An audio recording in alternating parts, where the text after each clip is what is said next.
Hi, I'm Michael Woods, Chief Scientist at the Asian Turfgrass Center, and this is the ATC Doublecut, where I take another look, a second look, at something that I've written about on the ATC website on my blog.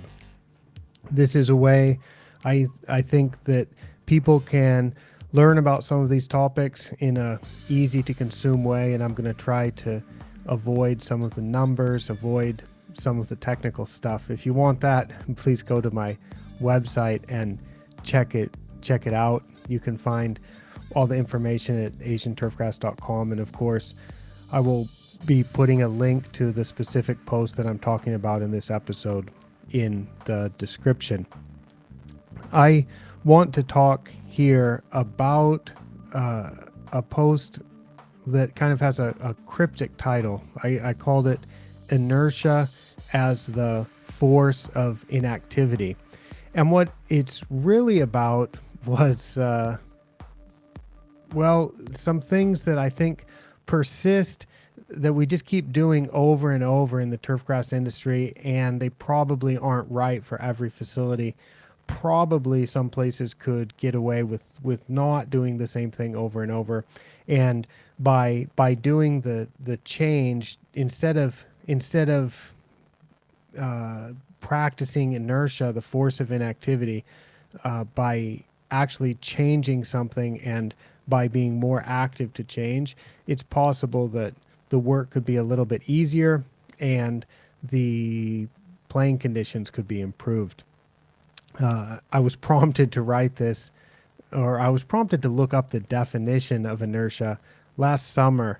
It was a maintenance Monday, and the USGA Green section had sent out a maintenance Monday tweet, hashtag maintenance Monday, and it was something either about punching holes to vent the greens and that was going to make them better, or is anybody slinging sand today, something like that. And it's just like, do we need to be, I mean, my response to that was, do we really need to be mindlessly doing these things? Of course, sometimes we would need to punch holes into the turf to accomplish something, and sometimes we need to spread sand on the turf to accomplish something, but I don't like doing it mindlessly.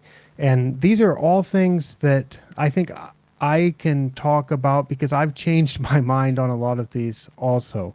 And so what happened on that Monday was I said, it seems like there's a lot of inertia going on, but then I thought I should really look up inertia in the dictionary and see what it means, because I didn't have the definition right in my head. And of course, I was thinking that it was something like, once you get started down a path, you just continue on it, or somehow just keep doing what you've been doing. But I found a definition in the Oxford English Dictionary, a usage example that was really interesting to me, where inertia itself can actually be a force. And that helped me feel better on that maintenance Monday, because I realized that it is kind of a force to keep doing the same thing. It's not really a passive thing to keep moving along the same path, but it's a force of inactivity. So to read that usage example, which was from a book from 1803, the quote was, or the usage example was, inactivity may be considered as that quality by which it resists any such change.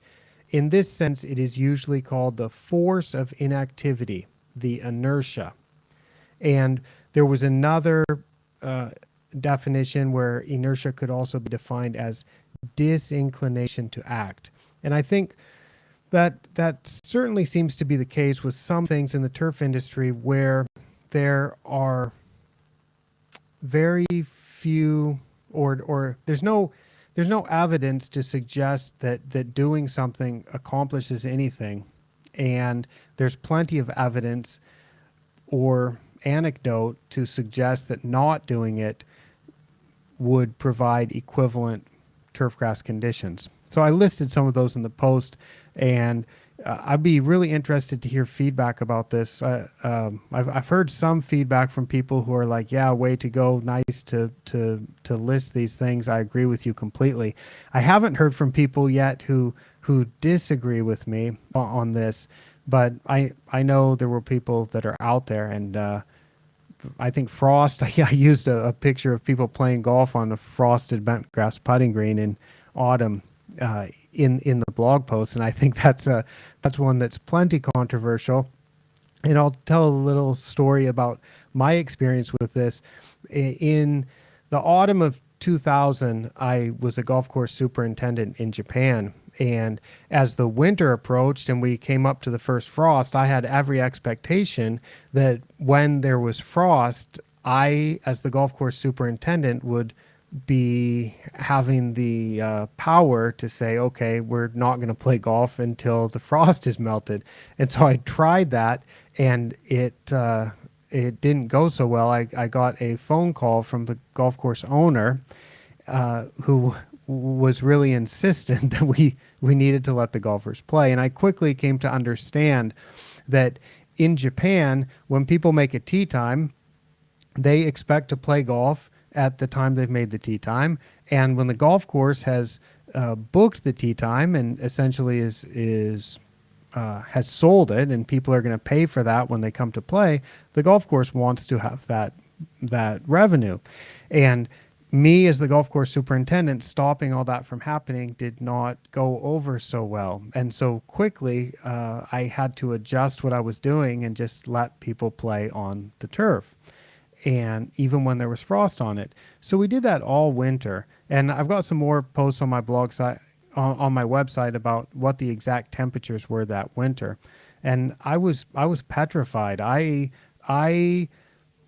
I told the golf course owner that I wasn't going to be responsible for any damage that occurred.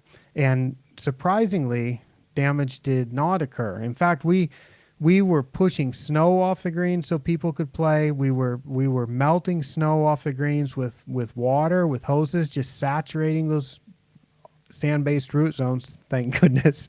But just doing all kinds of crazy things, what I thought were crazy things, and the turf did not get damaged.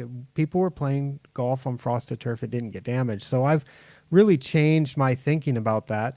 I understand that sometimes people see footprints on frosted turf, and a lot of people are very scared to let people play golf on frosted turf. I would encourage people to experiment with this, because it's also frustrating for me to just see uh, a lot of inertia with just continuing frost delays when there are hundreds or thousands of golf courses in Japan where people can play golf on frozen turf, and it does not kill the grass. I listed some things about fertilizer, BCSR, which has all kinds of inertia, and that's just a very suboptimal way to make fertilizer recommendations or to apply fertilizer to any type of crop, including turf grass. And people that implement that and use that, I know they have the best intentions for what they're trying to accomplish, but that's applying nutrients, it's applying elements to the soil and to the turf grass that are not required and that accomplish nothing. And I I really think that the turf grass management job is difficult enough without wasting time doing work that accomplishes nothing, or applying products that accomplish nothing. And yeah, I've changed in this also. I know in the turfgrass industry in the United States, at least, it would be customary to apply about 200% more potassium than the grass can use, at least on sand-based putting greens. Just on average across the entire industry, in across the golf industry, on golf course putting greens, they are getting about 200% more potassium than the grass can use. And that's something that I used to do too. I did that when I was a golf course superintendent. And there's been plenty of research uh, over many years, and I've studied that quite a bit, and I see continuing research about that shows adding more potassium than the grass can use doesn't provide any benefit. And in fact, in a few cases, you can even see some problems, such as increased risk of certain diseases, increased occurrence of certain diseases, and possibly even a reduction in drought tolerance, if just by applying so much salt from the potassium that you actually, rather than improving the grass's drought tolerance, you decrease it. I've written plenty about punching holes in the ground. I'm not gonna I'm not gonna talk too much about that in this. You can see that on my website. But there's all kinds of things: dormant fertilization, frost delays, herbicide resistance of just applying the same products over and over. There's a lot of inertia in turf management, and I was prompted to look up the definition last summer by that Maintenance Monday post, and I just thought the way that I like to manage turfgrass today is really thinking about what we're doing, thinking about everything that's going out onto the turf, thinking of every practice that's being done to the turf, making sure there's a really good reason for it. And if there's not a good reason for it, I'd like to do the opposite of inertia and have an inclination to act, to do something a little bit different, rather than a disinclination to act and just continuing doing what has always been done. So that's something that I think is quite an interesting topic for me, and I would be interested to hear from you if you think I've gotten any of these terribly wrong, or if you think that there's some more things, that there's inertia in the industry, and we should be aware of those. I try not to be too specific or too aggressive with this, because I know that there must be some things that I'm not acting on that I should be, and so I don't want to be too critical, but I want to bring the topic up because I think it's something that we can look back on and say, yeah, we probably would have been better if we would have changed the way that we were doing some of these things. All right, as always, you can find more information on my website at asianturfgrass.com, and thank you so much for your time and your attention. Thanks a lot.